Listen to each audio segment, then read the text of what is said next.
வணக்கம். நான் கலகலா செஞ்சு காமிக்க போகிறேன். இனிப்பு கலகலா. இதுக்கு வந்து நீங்கள் விசேஷ நாளில் செஞ்சு வச்சுக்கிடலாம். இதுக்கு தேவையான பொருளெல்லாம் நான் சொல்கிறேன், பார்த்துக்கிடுங்க.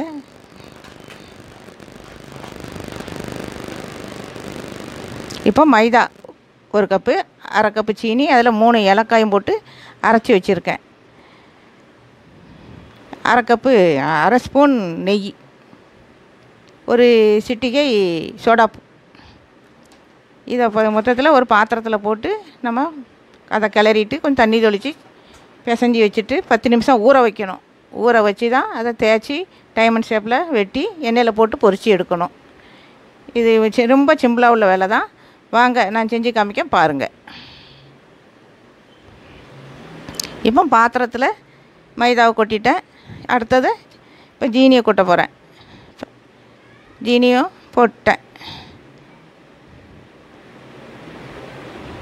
நெய்யை ஊற்றுறேன்.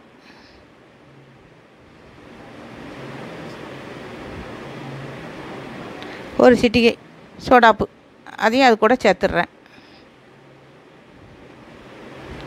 இது எல்லாத்தையும் ஒன்றா போட்டு கைட்ட நல்லா இது கிளறி விட்டுட்டு, இதுக்கு வந்து கொஞ்சம் இனிப்பு போட்டதுனால கொஞ்சம் இதாக இருக்கும். கொஞ்சோண்டு தண்ணி தொளிச்சுக்கிடணும், ரொம்ப சேர்த்துடக்கூடாது. லேசாக தொளிச்சிக்கிட்டு அதை பதமாக பிசைக்கணும். இல்லைன்னா தண்ணி கூடிட்டுனாலும் கிளுகிளுன்னு போயிடும். எப்படி கொஞ்சம் சாப்பிட்டாவே பிணைங்க பிசைஞ்சு வச்சுட்டு இதை கொஞ்சம் அரைவாசி நல்லா வந்துட்டு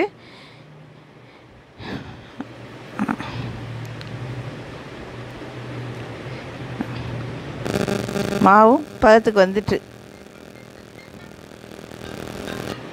இதை அப்படி நல்லா கிளறி எடுத்து உருண்டை பிடிச்சிக்கிடுங்க. உருண்டை பிடிச்சி இதை 10 நிமிஷம் ஒரு தட்டை போட்டு மூடி வச்சுருங்க. 10 நிமிஷம் கழித்து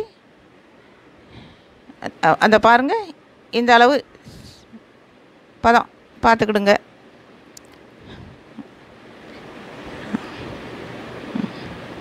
மூடி வச்சு இப்போ வந்து சட்டி காய வச்சுருக்கு.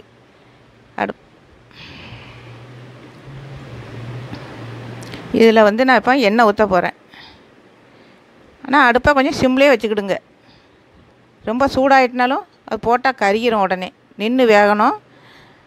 அதனால் எண்ணெயை ஊற்றிட்டு அடுப்பை கொஞ்சம் சிம்லேயே வச்சுக்கிடுங்க. இப்போ இந்த மாவை எடுக்கேன்.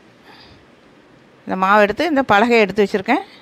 அதில் கொஞ்சம் மேலாக கொஞ்சம் இந்த மைதா மாவை தூற்றி இந்த உருண்டையை வச்சு தேய்க்க போகிறேன்.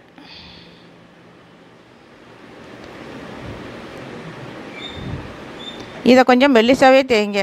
தடிமனாக இருந்தாலும் கொஞ்சம் கடுகடுப்பாக இருக்கும். இதை கொஞ்சம் மெல்லிசாக தேய்ச்சிட்டு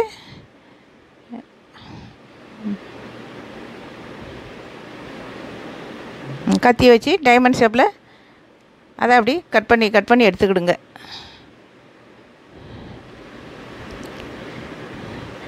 இப்போ எண்ணெய் காஞ்சிருக்கு. இதில் வந்து நம்ம ஒன்றா போட போகிறோம். அது போட்ட உடனே தெரிஞ்சிடும், தன்னாலே விளைகிறோம், ஒன்றா சேர்ந்துடாது. இதை வந்து நீங்கள் பத்திரமா அடுப்பை மாத்திரம் சிம்மில் வச்சுக்கிடுங்க, கருகிராமல். இதை போட்டுட்டு கரண்டியை வச்சு கொஞ்சம் லேசாக கிளறி விடுங்க.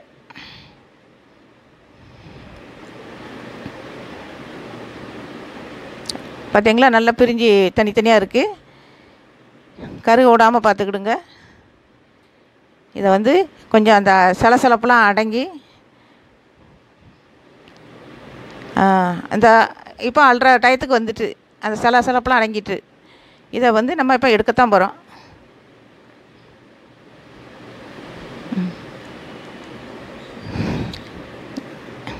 இதை எடுத்து ஒரு தட்டில் போட்டு வச்சுக்கிடுவோம்.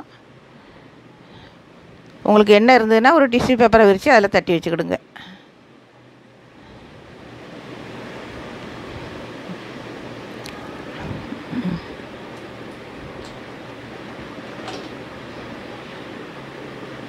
இப்போ எடுத்தாச்சு.